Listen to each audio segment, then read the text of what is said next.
আড়াল থেকে কি দেখছো বৌমা? প্রতিমা দেবী দরজার আড়াল থেকে বেরিয়ে আসে।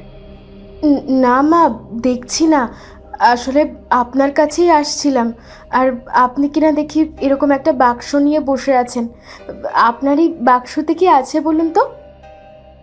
একদম না, একদম না। এইদিকে উঁকিও মারবে না, এদিকে আসবেও না।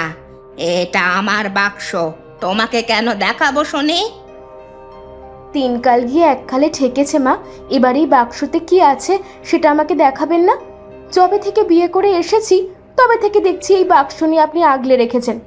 মরার তো বয়স হলো মা, এবার তো দেখান। এই সব নিয়ে আমাকে ঘর থেকে বার করে দাও আর কি। তোমাদের তো এই ধান্দা। তোমাদের আমি হাড়ে হাড়ে চিনি। এই সব অতি পুরনো দিনের জিনিস।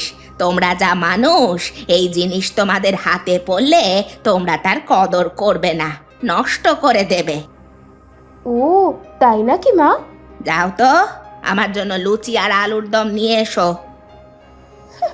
একদম না, এই বুড়িকে আমি কখনোই লুচি আলুর দম করে খাওয়াবো না। কি ভেবেছে আমি বুঝতে পারি না? ও কি ভাবছে? ও কি ভেবেছে এই গয়নার বাক্স ওকে দেব? হাহ, কোনো দিনই না।